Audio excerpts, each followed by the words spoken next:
Namaskar children, this is Pratishtha Gupta, your chemistry teacher from ITL Public School. Children, we started the chapter of acids, bases, salts of class 10th a few days back, and we have studied about the physical properties of acids and bases as well as salts that are found in our daily lives. Then we studied about indicators. Yes, we have studied about common indicators. Then we studied about pH scale and the importance of pH in our daily lives. Today we are going to start with our module 3 of this chapter, which is the chemical properties of acids and bases. To start with, we'll start with the first property of acids and bases. Basically, we'll first start with the reaction of acids with metals.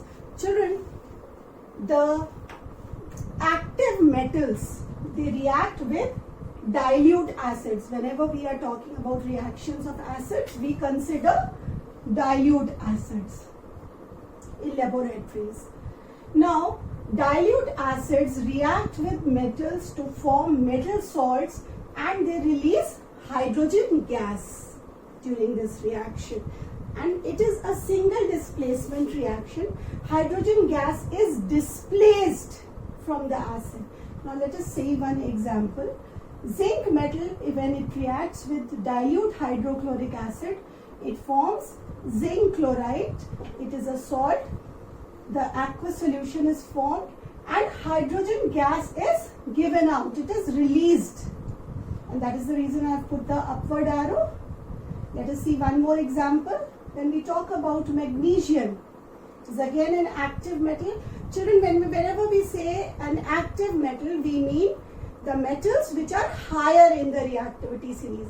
In the chapter 1, you have studied about the reactivity series.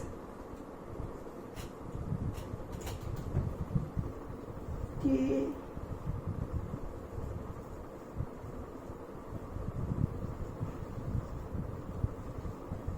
All the elements, all the metals which are above hydrogen will be considered as the active metals. All these metals, magnesium for example, is going to displace. Now if you see, hydrogen is being, if I balance it, it becomes MgCl2 and hydrogen is displaced. Same is over here. If instead of HCl, if we take sulfuric acid, again we are going to observe a similar reaction. Zinc plus dilute H2SO4 forms ZnSO4 and H2 gas, again which is released out of the reaction. Now children, it is very evident that the solution that is retained is having the salt of the metal and hydrogen gas will be given out. Now the metals which are below hydrogen in the reactivity series,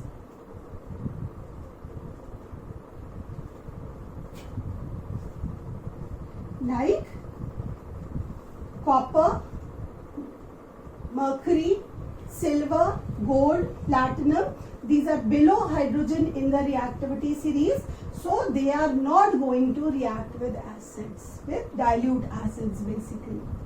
Now if the same thing we try to do with nitric acid, it is not going to occur. Once again, the hydrogen gas will not be displaced. They don't displace hydrogen gas with metals. Why? Because they are strong oxidizing agent. The moment hydrogen is formed, HNO3 will give oxygen. When it will give oxygen, the hydrogen will combine with oxygen forming H2O. That is the reason this reaction is not shown by HNO3.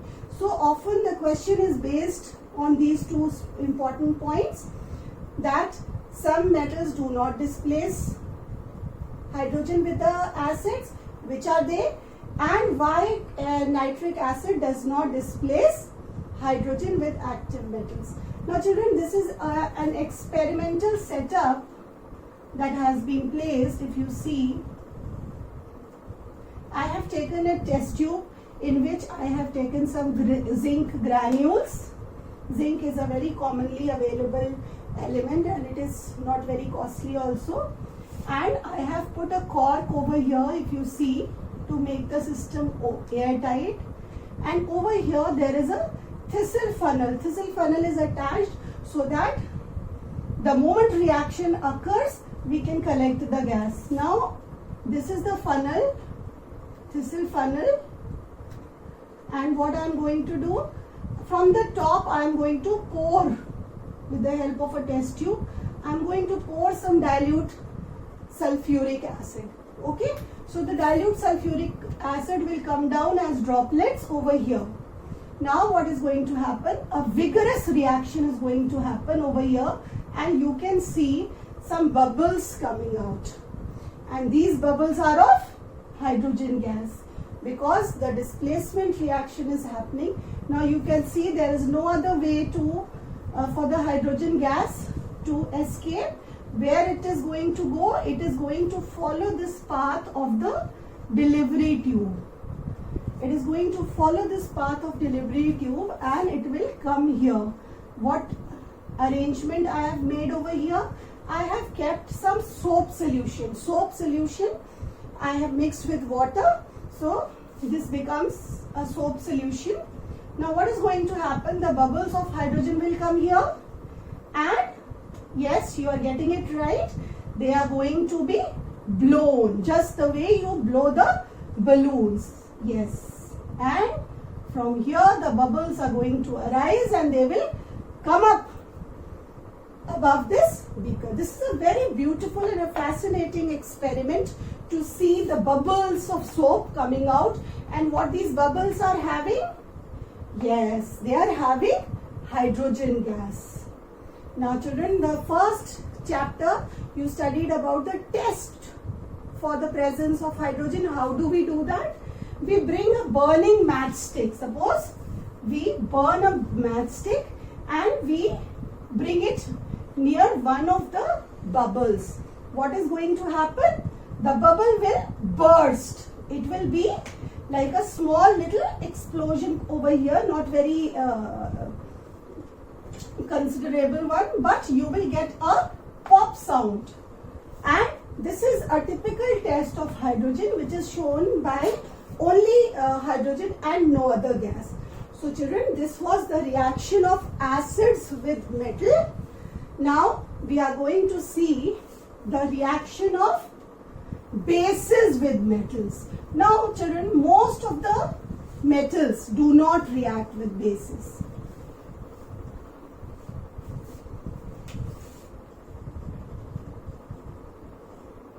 Most metals don't react with bases. But there are a few metals which are amphoteric in nature. In chapter 3, you are going to study about the amphoteric nature of metals. The metals like zinc, the metal like aluminium, the metal like lead. These are the three classic examples which show reaction with bases. So, by and large, the metals don't react with bases, only these three. Let us just see how they react with the most commonly used base in the chemistry lab. If we take sodium hydroxide in a test tube and add some zinc granule and we heat it, give it a little heat, we are going to observe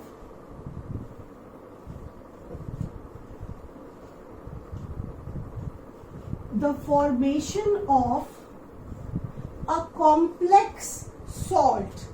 The name of this complex salt is sodium zincate. Now you must be wondering what complex salts are.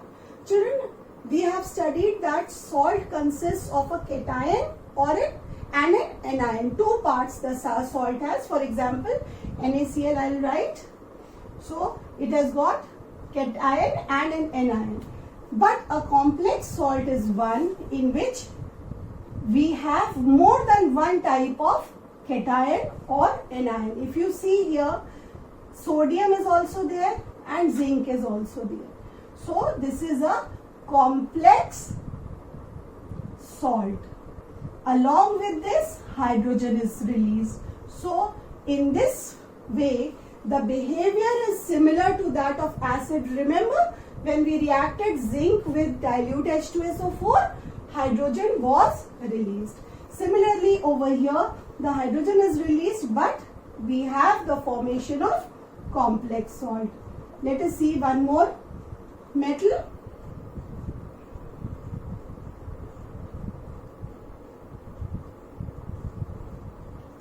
Can you guess the name of this complex salt? Again, hydrogen will be released. If you see, the valency of oxygen is 2. 2 into 2 becomes minus 4. Over here, plus 1 sodium, plus 1 into 2 becomes plus 2. And zinc is also plus 2. Over here, can you name? Sodium is plus and Al is 3 plus. O minus 2 into 2 becomes minus 4. So this becomes sodium aluminate. So the name of this complex salt is sodium aluminate. Alright, let us see one more time, the last one.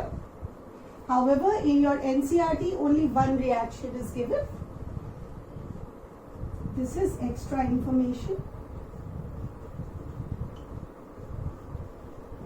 Since we know that lead has the valency of 2, again on the similar lines, if you see, sodium plumbate will be formed.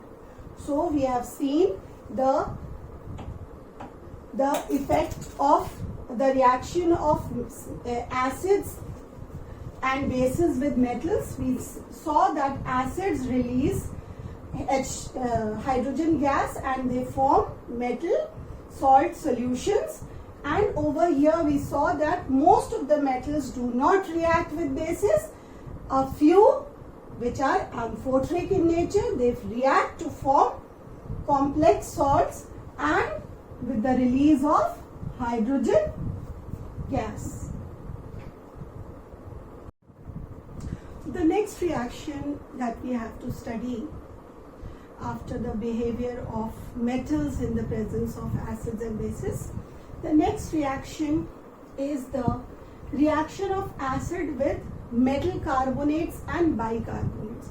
Children, I have written metal carbonates and bicarbonates together. Now why? Because the behavior of both metal carbonate as well as bicarbonate is same with dilute acids.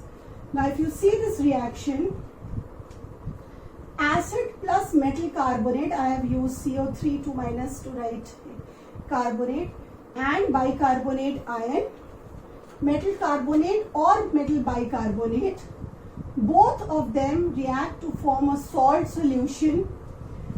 Carbon dioxide gas is released and water liquid is formed. Now let us see what a metal carbonate is. Suppose M is the metal.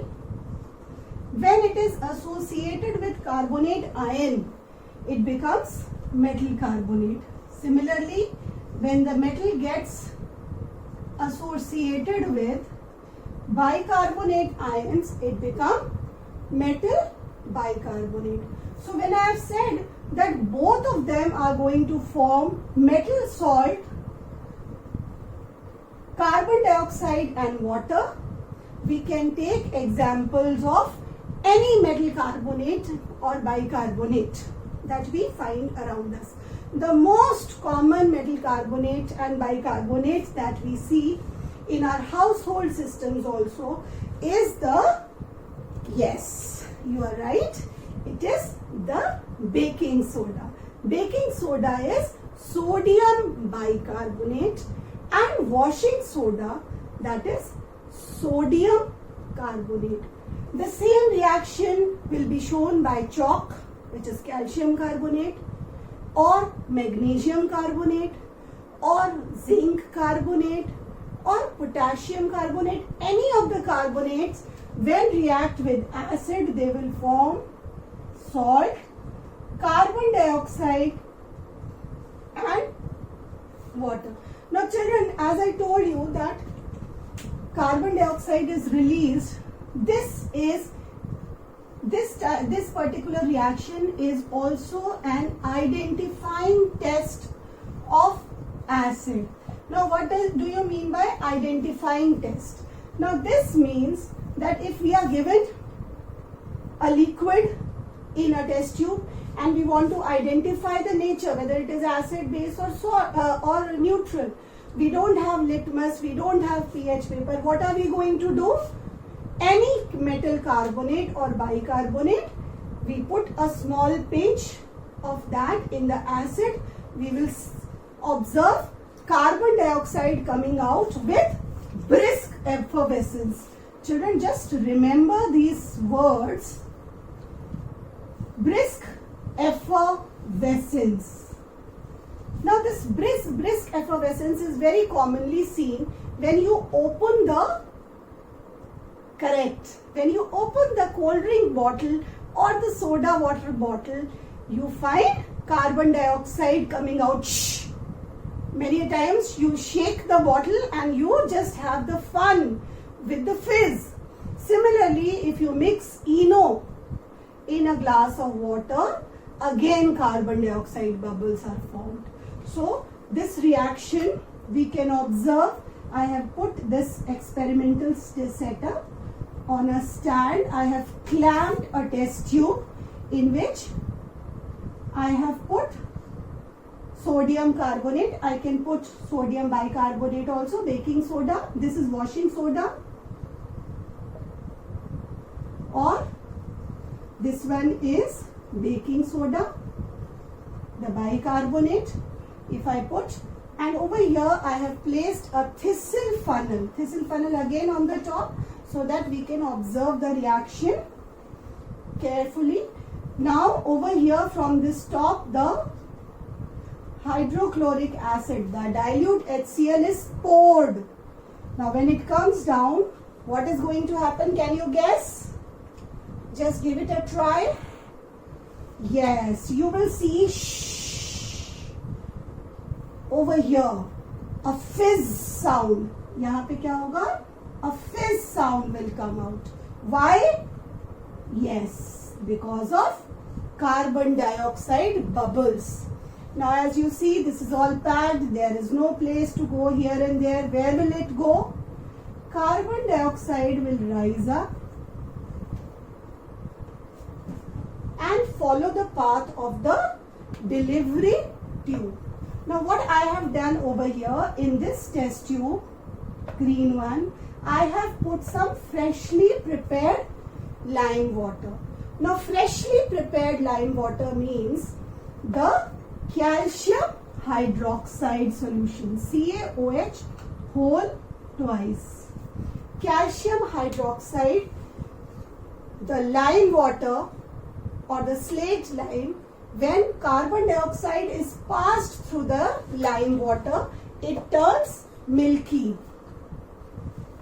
The carbon dioxide when passed through the lime water, what is going to happen? Yes, carbon dioxide is going to combine with this and a calcium carbonate precipitate. Calcium carbonate is same thing as chalk, which does not dissolve. Yes, it gives milkiness. So over here what is going to happen? The lime water will turn milky, and this is the test for carbon dioxide gas. This is the test for CO2. But remember children, over here the lime water has to be freshly prepared. It should not be the one which is kept on the the columns of the chemistry lab for many days. It should be freshly prepared and it turns milky. But children, there is a catch in this. If you continue to pass carbon dioxide in this solution, what is going to happen? After some time, this milkiness will disappear. What is going to happen? Calcium carbonate, which is there in the solution, the one which is there as precipitate, in presence of excess carbon dioxide, it is going to form calcium bicarbonate. This is often asked in the examination. What happens when you pass carbon dioxide in lime water? In small amount, it will turn milky. Why? Yes, you are right. Because of formation of calcium carbonate. Then what happens when you pass this carbon dioxide in excess? The milkiness disappears. Again, why? Because of formation of calcium bicarbonate. So calcium bicarbonate is a soluble salt. So let us sum up this reaction of acids with metal carbonates and bicarbonates. As I told you, it is an identifying test of acid. It will be given by all dilute acids, including acetic acid. Acetic acid, again, if you will put in sodium, yes, this experiment you must have done in your junior classes. You must have studied in class 8th or 7th also the use of acetic acid in soda acid fire extinguishing. The same principle is used. The bicarbonate or carbonate, when react with dilute acid, it forms salt, metal salt. Both cases over here, the sodium chloride is formed. Carbon dioxide is released with, yes, brisk effervescence. We need to remember it well. Carbon dioxide is released with brisk effervescence. Let us repeat one more time. Brisk effervescence. The bubbles that you see in the cold drink. So the brisk effervescence and water is formed.